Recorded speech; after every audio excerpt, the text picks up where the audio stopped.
What if a virtual version of you could detect a dangerous pattern before you felt its symptoms? What if it could test how your body might respond to a treatment without placing your physical body at risk? And what if this virtual self could communicate with a digital copy of your home, adjusting its light, temperature, air quality, and energy use around your changing physical needs? This idea may sound like science fiction, but its foundation already exists. It is called digital twin technology. Digital twins began as tools for understanding machines, buildings, and industrial systems. Now, researchers are exploring how similar technology could represent organs, biological processes, patients, homes, and entire cities. We are no longer creating digital worlds only as places to escape into. We are beginning to build virtual mirrors of reality, models designed to help us understand, predict, and improve the physical systems they represent. But how close are we to creating a true virtual self? And if that version of you could predict your future, would you trust it to help shape that future? What is a digital twin? A digital twin is a virtual representation of something that exists in the real world. That physical counterpart could be a machine, a building, a transportation network, an organ, or even a person.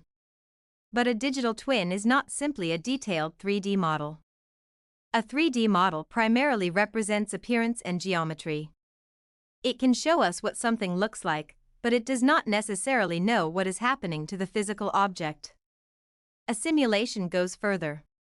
It allows us to test what might happen under certain conditions. But many simulations operate independently from the object they represent. A digital twin combines virtual modeling with information from the real world. Sensors, cameras, medical scans, software records, and connected devices can provide data about the physical system.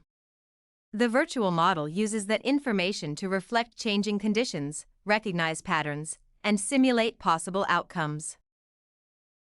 The strongest digital twins can form a continuing feedback loop. The physical system updates the virtual model. The virtual model produces an insight. That insight can then influence a decision in the physical world. The key idea is not visual similarity. It is an evolving relationship between the physical and the digital. From industrial machines to human systems. The logic behind digital twins developed in engineering and manufacturing.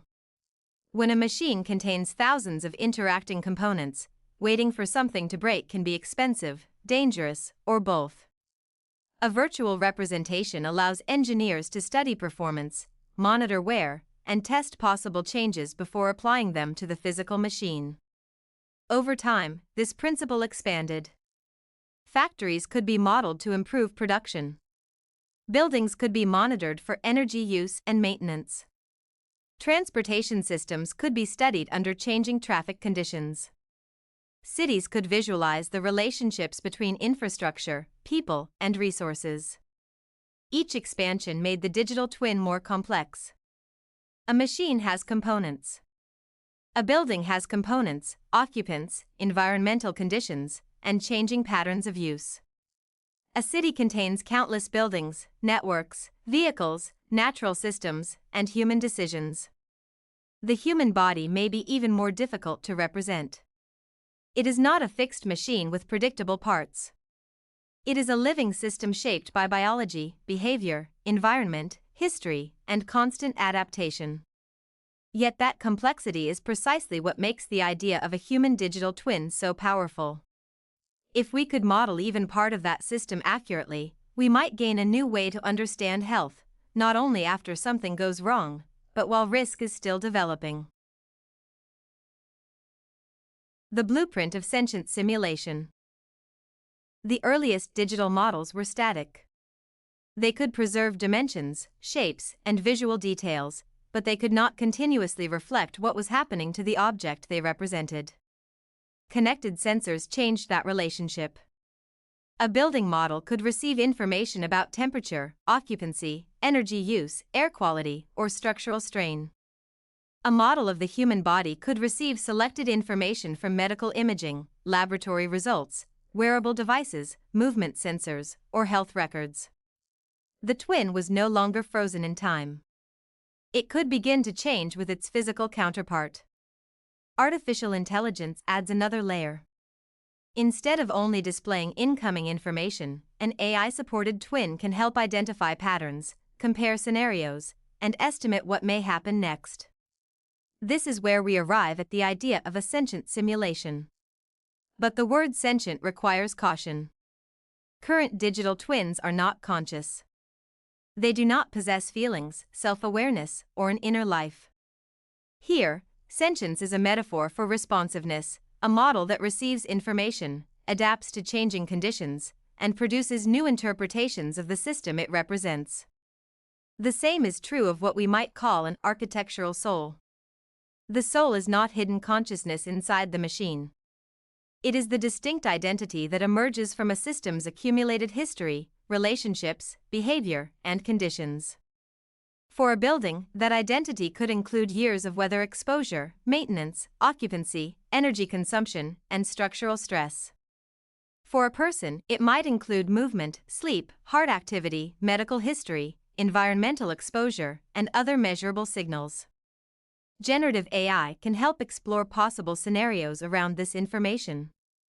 But a generated possibility is not automatically a reliable prediction. The quality of the twin still depends on the quality of its data, models, assumptions, and validation. The digital twin is therefore best understood as an evolving hypothesis about reality, not reality itself. The symbiosis of structure and spirit. A person's biological data tells only part of the story. Our health and behavior are continuously shaped by the spaces around us.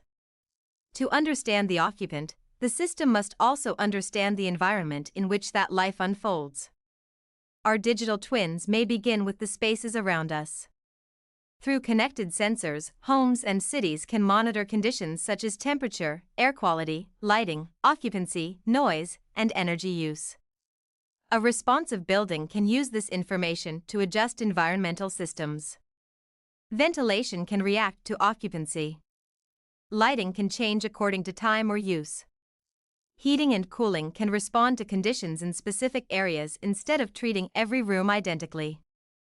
These responses may appear simple, but they create the foundation for environments that adapt more closely to human needs. Spatial computing can make invisible conditions visible. Heat loss can appear across a wall. Airflow can move through a room. Zones of noise, congestion, or energy consumption can be displayed directly over the physical environment. Instead of interpreting this information only through charts, people could experience it as a digital layer placed over the world around them. A red region could reveal where heat is escaping. A cloud of particles could show poor air circulation. A structural overlay could indicate where repeated stress is accumulating inside a bridge or building. These visualizations allow us to perceive our environments not as static containers, but as living systems of energy, movement, pressure, and change. This is where structure and spirit begin to meet. Our surroundings influence how we breathe, sleep, move, recover, concentrate, and experience stress. A noisy room may interrupt rest. Poor ventilation may affect comfort and health. Inadequate lighting may influence sleep patterns. Extreme heat can place additional strain on the body. By helping us recognize and correct harmful environmental patterns, digital twins could support not only more efficient buildings, but healthier biological systems. The digital twin of a space and the digital twin of its occupant are therefore connected. One models the environment. The other models the life unfolding within it. And together, they may reveal relationships that neither could detect alone. From virtual sandboxes to high-fidelity mirrors. Digital environments are often associated with entertainment, avatars, games, virtual worlds, and creative sandboxes. These spaces allow experimentation, but they do not always need to reproduce physical reality accurately. A high-fidelity digital twin has a different purpose. Its value depends on how closely it can represent the relevant behavior of a real system. In healthcare, researchers are studying patient-specific models that combine information such as anatomy, physiology, medical imaging, clinical records, and selected sensor data. Many current examples focus on a particular organ, process, or medical problem, not a perfect digital copy of the entire person. A personalized model of a heart, for example, may help researchers or clinicians explore how different interventions could affect that specific anatomy. Wearable sensors can continuously provide selected signals such as heart rate, movement, or glucose information.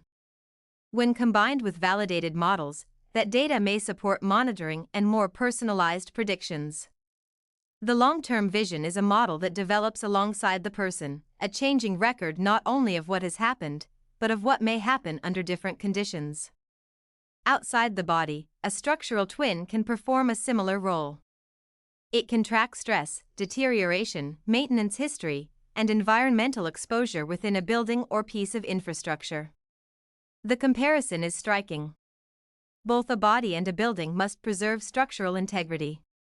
Both respond to stress. Both accumulate damage over time.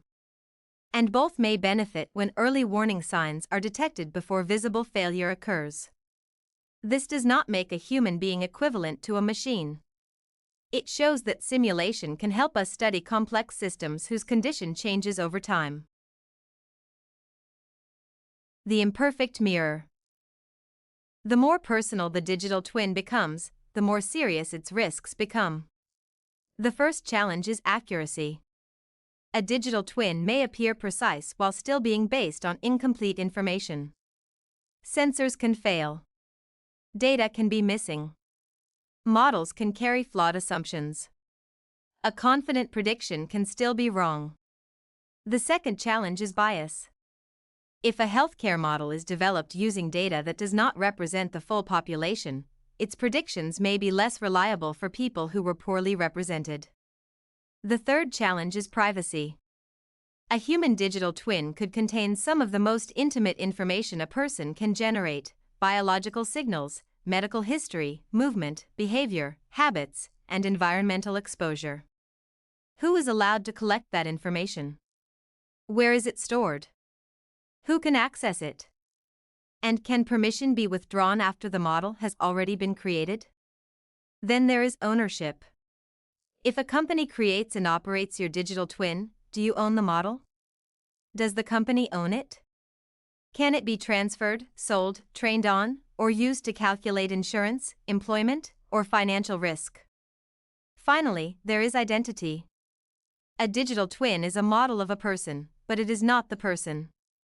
It may reproduce measurable patterns without understanding memory, meaning, culture, emotion, or choice. The danger is not that the model will suddenly become human. The more immediate danger is that institutions may begin treating the model as if it is a complete and objective representation of the human being. A digital twin should inform human judgment, not quietly replace it. The architecture of a possible future. Digital twin technology is changing the purpose of virtual space.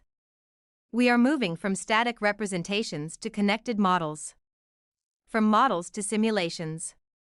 And from simulations to systems that can help us interpret conditions, explore possibilities, and anticipate change. The virtual self is not yet a complete replica of the human body, and it is certainly not a conscious second version of you. Today's human digital twins are generally narrower, models of particular organs, processes, risks, or measurable aspects of health. But the direction is clear. As sensors, artificial intelligence, simulation, and spatial computing advance, the boundary between the digital twin of a person and the digital twin of their environment may continue to blur. Your home could provide context about your air, light, heat, sleep environment, and movement. Your biological model could provide context about how those conditions affect your body. The building could learn from the occupant, while the occupant learns from the building. This is the symbiosis of structure and spirit, not a machine acquiring a soul, but technology revealing the hidden relationship between living systems and the spaces that sustain them. Digital twins could become blueprints for optimizing our physical existence. But a blueprint is not a destiny. It is a tool for understanding what exists, imagining what could change, and deciding what should be built next. So, if a virtual version of you could detect risks, test possibilities, and predict parts of your future, would you trust it? And just as importantly, who would you trust to control it?